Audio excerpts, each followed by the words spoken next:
Entre os frisos vermelhos da tarde, eu canto a aurora. Bom dia, turma! Bom dia! Alguém conhece a história do escritor Euclides da Cunha? Eu, professora. A história começou no Rio de Janeiro. Em 1866, no interior do Rio de Janeiro, no vale central do Rio Paraíba do Sul, existia em meio a grandes fazendas uma cidade formada por sobrados e casas luxuosas, um importante centro de produção agrícola, principalmente de café. Situada na região serrana com temperaturas amenas, está localizada a cidade de Cantagalo, que nasceu em busca do ouro, mas que veio a se fortalecer economicamente devido às suas inúmeras lavouras de café. A cultura cafeeira transformou a cidade, impulsionando seu desenvolvimento econômico, que atraiu imigrantes e gerou um crescimento populacional significativo. A produção agrícola de Cantagalo era intensiva e dependente da mão de obra escrava, que era fundamental para o cultivo e colheita do café.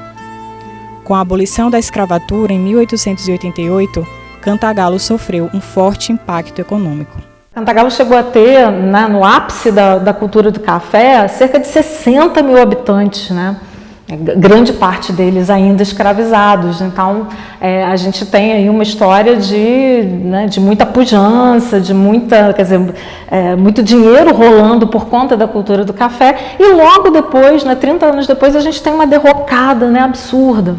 Cantagalo chegou a ter mais de 500 fazendas de café, para você ter uma ideia. E hoje as que restam de pé, em pleno século XXI, são muito poucas.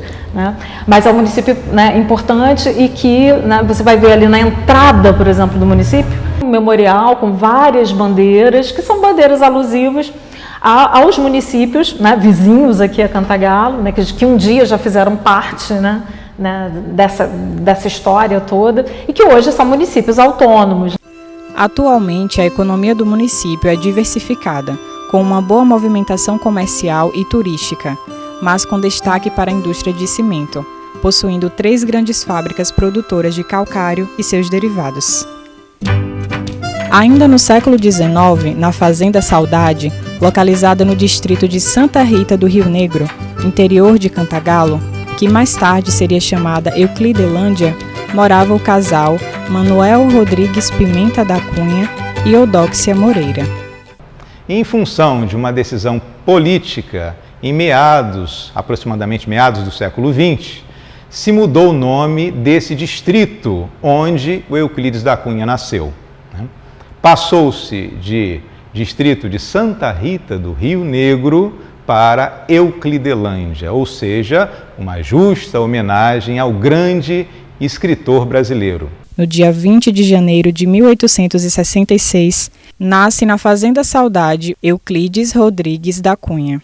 E nós temos aqui neste livro o assento original de batismo do Euclides da Cunha, onde se lê: aos 24 de novembro de 1866, batizei e pus os santos olhos a Euclides, branco, nascido em 20 de janeiro do corrente ano, filho legítimo de Manuel Rodrigues Pimenta da Cunha e Eudóxia Moreira da Cunha. E aí segue. Portanto, o Euclides da Cunha, ele passou 3 anos aqui na paróquia de Santa Rita do Rio Negro. O pai dele era um guarda-livros, prestava serviço para as fazendas de café, fazendo a contabilidade da produção das fazendas de café, e, em função do falecimento da mãe, o pai do Euclides teve que arranjar alternativas e ele passou a perambular por várias localidades do Brasil, sendo criado por familiares. Antes de começar a frequentar o Colégio Militar, Euclides passa a estudar engenharia na Escola Politécnica do Rio de Janeiro. Devido a questões financeiras, deixou a Escola Politécnica e passou a frequentar a Escola Militar da Praia Vermelha, situada no bairro da Urca, onde concluiu o curso de engenharia. Em 1889, por convite de um colega simpatizante do movimento militar, participa de uma reunião na casa do Major Frederico Solon. Lá conhece Ana Emílio Ribeiro, com quem passa a ter proximidade, e em um desses encontros lhe entrega um bilhete que dizia: "Entrei aqui com a imagem da República e parto com a sua imagem." No ano seguinte, em setembro, casa-se com Ana. Em 1896, Euclides é nomeado superintendente de obras públicas do estado de São Paulo, com função de engenheiro. No ano seguinte, é convidado por Júlio Mesquita, diretor do jornal O Estado de São Paulo, para cobrir a Guerra de Canudos. As informações coletadas resultariam na obra Os Sertões. Quando Euclides da Cunha chega a Salvador, na verdade, chegando a Salvador, ele começa a escrever sobre o que ele visualiza na cidade de Salvador, sobre o mar, sobre as nuvens, já de alguma forma simbolizando a guerra que está no interior. E enquanto em Salvador havia um céu aberto, bonito, e ele vai falando sobre essas questões. Euclides visita, nesse centro histórico, a antiga Faculdade de Medicina da Bahia, a primeira do Brasil, que inclusive tem um papel de suporte técnico e na guerra, porque envia vários lentes médicos e estudantes de medicina para ajudar no socorro às vítimas, os soldados, né? E posteriormente vai ser o Hospital de Sangue, atendendo todo mundo que chega a Salvador vindo de Canudos. Ele queria entender o que era o conjunto de contradições sobre o que acontecia na guerra, mas ele acreditava piamente que a guerra estava no seu fim. Ele temia não chegar a tempo, mas ao mesmo tempo queria que a guerra acabasse logo. No dia 20 de agosto, aqui de Salvador, ele escreve: "Aguardando ainda contrafeito a próxima partida para o sertão." No dia 30 de agosto, Euclides sai da estação ferroviária de Salvador com destino Queimadas, acompanhado do ministro da Guerra.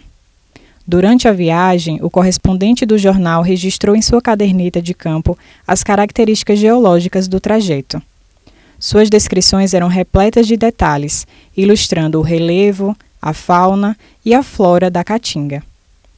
A paisagem das planícies que se estendiam pelo sertão, horas pontuadas por serras distantes, se tornava monótona e repetitiva, gerando uma sensação estranha. A locomotiva chega ao seu destino.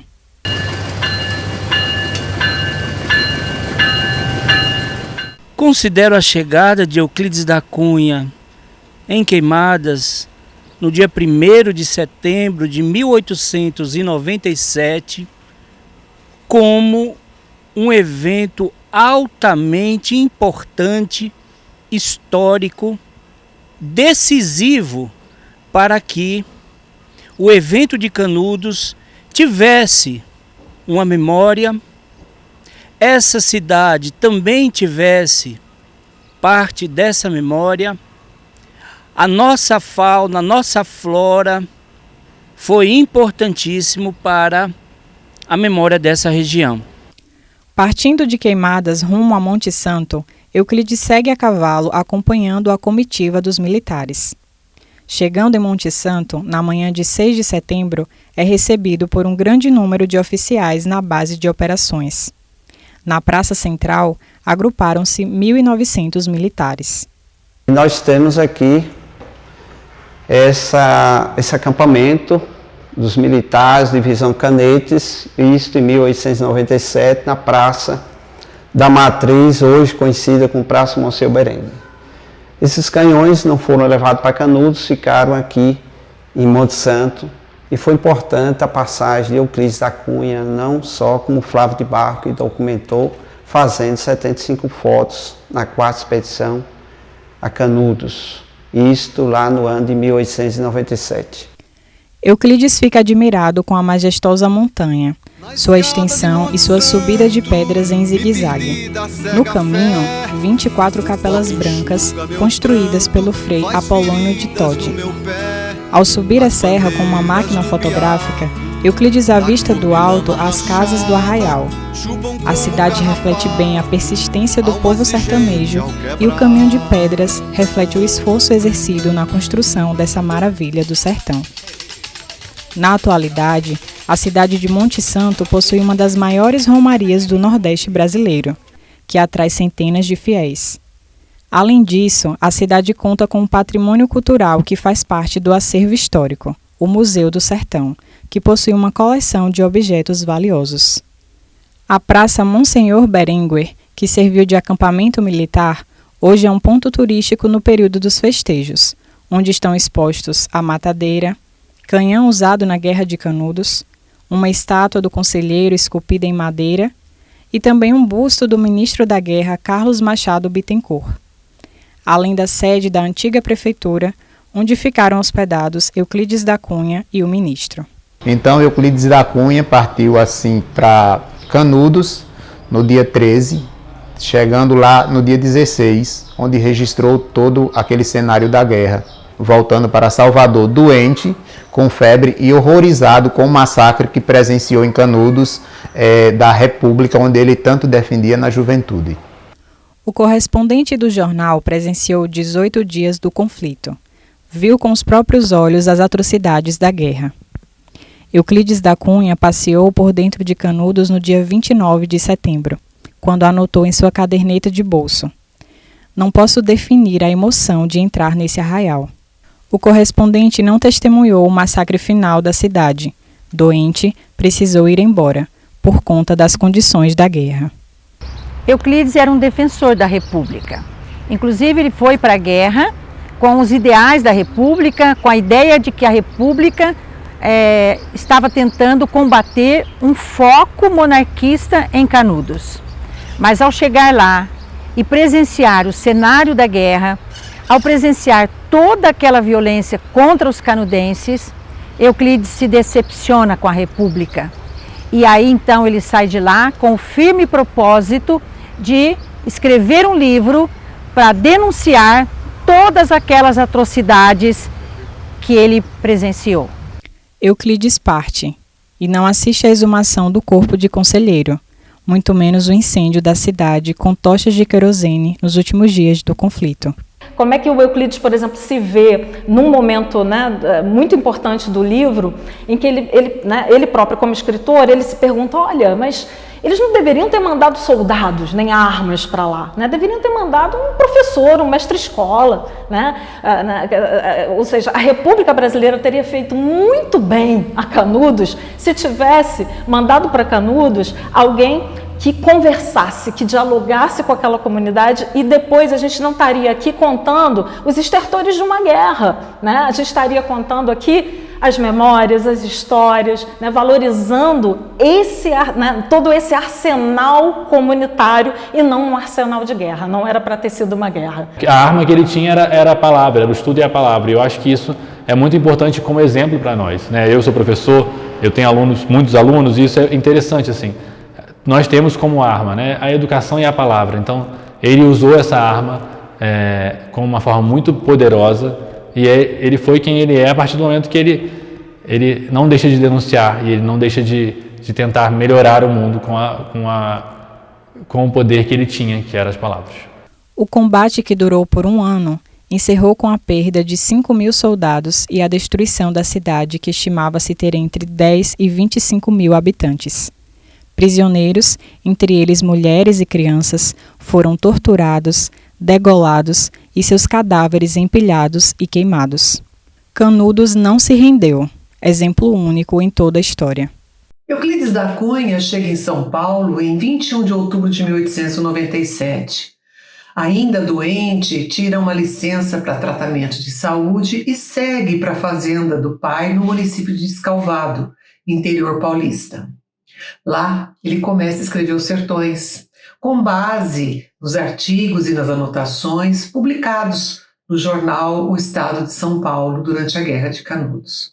Em janeiro de 1898, reassume seu cargo na Superintendência de Obras Públicas do Estado de São Paulo. Entrando em 1898, chegou a notícia da queda da ponte sobre o Rio Pardo, né? Poucos dias após a inauguração, no final de 1897, a ponte havia tombado. Isso, de certa forma, deve ter chocado Euclides da Cunha pelo seu envolvimento desde o início nessa construção dessa obra tão importante. Ele vem a São José, já em janeiro de 1898, ele está em São José para tomar conhecimento, né, do fato ocorrido, do desastre, da situação da ponte. Em março de 1898, a família dele já está aqui em São José do Rio Pardo, ele, a esposa, os 2 filhos, e ele dá início a todo o processo, né, necessário para a recuperação da ponte. Antes de iniciar os trabalhos de reconstrução da ponte, foram feitos estudos sobre o motivo do desabamento. Após o desmonte e recuperação das ferragens retorcidas, foi escolhido um local definitivo para a construção. Ao chegar aqui em São José do Rio Pardo, ele então começou com os trabalhos de desmontagem da ponte e foi construído aqui no Recanto Euclidiano uma cabana que serviu de escritório para o Euclides da Cunha. E enquanto ele supervisionava o trabalho da ponte, de reconstrução desta ponte, ele escrevia o livro Sertões. E ele mesmo dizia que é nas horas de folga deste trabalho tão árduo. E aí começou a nascer uma obra-prima da literatura brasileira, que é o livro Sertões. O livro é dividido em 3 partes: a terra, o homem e a luta. Na terra, ele faz toda uma descrição do cenário do sertão nordestino, da fauna, da flora. Na segunda parte, o homem, ele trata da miscigenação das raças, e aí aparece Antônio Conselheiro. E na terceira parte, ele narra a guerra propriamente dita. No dia 2 de dezembro de 1902, chega às livrarias Os Sertões, que é recebido e elogiado pelo público. Essa primeira edição se esgota em pouco mais de 2 meses. Um dos principais monumentos no Recanto Euclidiano dedicado ao escritor é uma placa com a citação de um trecho da carta enviada ao amigo Francisco Escobar em 1908, que dizia: "Que saudade de meu escritório de zinco e sarrafos, da margem do Rio Pardo. Creio que se persistir nessa agitação estéril, não produzirei mais nada de duradouro." Após a morte de Euclides da Cunha, foi firmado um tratado entre familiares e amigos do escritor. O tratado, se eu me lembro bem, foi que, no fim das contas, né, quando tudo ficou resolvido, o cérebro de Euclides da Cunha iria para Cantagalo, como foi, e os restos mortais de Euclides da Cunha viriam para São José do Rio Pardo, como vieram. E aqui foi construído um mausoléu e tal, solenidades na época. Foi um episódio muito bonito desse movimento, na minha opinião. No ano de 1982, os restos mortais de Euclides da Cunha e de Euclides da Cunha Filho foram trazidos do cemitério São João Batista, do Rio de Janeiro, e foram depositados num mausoléu que também ajuda a compor este cenário tão importante para a cidade. Então, a ponte majestosa e firme, a cabana, a peanha e o mausoléu compõem um cenário que faz parte da identidade da cidade de São José do Rio Pardo. A casa onde morou o escritor e sua família, em São José, hoje é um espaço cultural que guarda o maior acervo referente à sua vida e obra. O espaço foi fundado em 1946 e recebeu o nome de Casa de Cultura Euclides da Cunha, também conhecida como Casa Euclidiana. Quem visita o local encontra uma série de exposições que estão divididas pelos cômodos do espaço. A Sala do Movimento Euclidiano, a Sala da Guerra de Canudos, onde estão exibidas as fotos de Flávio de Barros, e o Centro de Estudos Euclides da Cunha, que fica no térreo do prédio. Ainda no espaço estão expostas as obras do artista plástico Otoniel Fernandes Neto. Falar do Euclides da Cunha é falar do povo, é falar do Brasil, é falar de questões principalmente sociais, que era o que ele falava, que era o que ele defendia. E a importância dele é tão grande que de norte a sul do país, onde a gente vai, onde a gente anda, sempre tem algo que lembre Euclides da Cunha ou que lembre a Guerra de Canudos. No Nordeste a gente vê ter uma cidade com o nome Euclides da Cunha. Ele representou, na realidade, principalmente no livro Sertões, nós, quem nós somos, a nossa cultura, a nossa formação. Na cidade de Cantagalo, também existe um espaço dedicado ao Euclides da Cunha, um museu que preserva objetos e artefatos relacionados à vida do escritor. A Casa Museu Euclides da Cunha, ela foi inaugurada em 1966. Essa casa tem uma importância muito grande para a vida e obra de Euclides da Cunha e com sua relação com Cantagalo também. Então, foi inaugurado, como eu disse, pelo governador à época, o Marechal Paulo Torres, que era cantagalense. Então, tem uma importância histórica e cultural para o município de Cantagalo muito grande. Então, a gente resgatou para os jovens, para que eles possam saber um pouco mais sobre a vida e obra de Euclides da Cunha, para que eles possam estar aqui dentro da Casa Museu, e isso foi muito importante. O espaço conta com uma diversidade de artefatos que compõem o acervo cultural. Os visitantes que frequentam a Casa de Euclides em Cantagalo podem ver de perto uma série de objetos. A exposição da primeira edição do livro Os Sertões, uma máquina fotográfica do escritor, a mostra de minerais do município, uma biblioteca com diversas obras e pinturas de diversos artistas renomados, que ilustram momentos históricos da campanha de Canudos. No centro do museu, um fato curioso. Protegido por uma redoma de vidro em um mausoléu, está guardado o encéfalo de Euclides da Cunha. A reabertura da Casa de Euclides da Cunha foi um marco muito grande para a cidade. E hoje a gente tem uma visita frequente de colégios, né? Vem turistas de fora conhecer. Já tem uma média de mais de 1.500 visitantes desde a abertura da casa. Semanalmente a gente recebe escolas, a gente faz a leitura do livro da Fabiana Correia, explicando um pouco o resumo, né, da vida de Euclides da Cunha. Recentemente a gente recebeu das crianças de 1º ao 5º ano uma exposição temporária sobre Euclides da Cunha, porque a terra que Euclides nasceu precisa dar luz a mais artistas. Assim como eu sou natural de Euclidelândia, sou artista, respiro arte, eu quero que mais pessoas tenham contato com essa casa. Ainda no município de Cantagalo, na casa onde nasceu o escritor, localizada na Fazenda Saudade, foi construído um memorial em sua homenagem. Ler Euclides é entender o nosso Brasil. E a gente precisa conhecer a nossa história para que a gente possa se defender. Então, buscar Euclides, buscar a literatura de Euclides, é buscar um conhecimento sobre o Brasil para entender o nosso Brasil de hoje, né? Porque ele era à frente, sim, do seu tempo. Então, se eu posso indicar, leia Euclides para conhecer o nosso Brasil, para lutar pelo nosso Brasil, assim como ele lutou.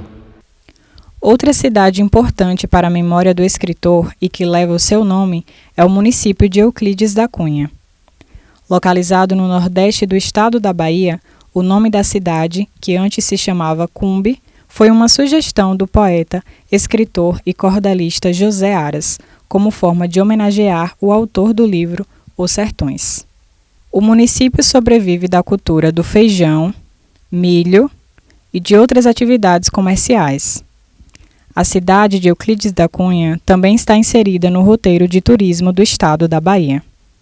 Dentro de sua programação, consta a celebração natalina, quando a cidade recebe um grande número de visitantes que celebram o nascimento de Jesus, e a festa de São João, maior comemoração popular do sertão, época em que os nordestinos mostram a sua identidade cultural, com apresentações de quadrilhas juninas, bandas de pífanos, artesanatos e atrações musicais, atividades que enriquecem a economia e cultura da cidade, gerando empregos e renda.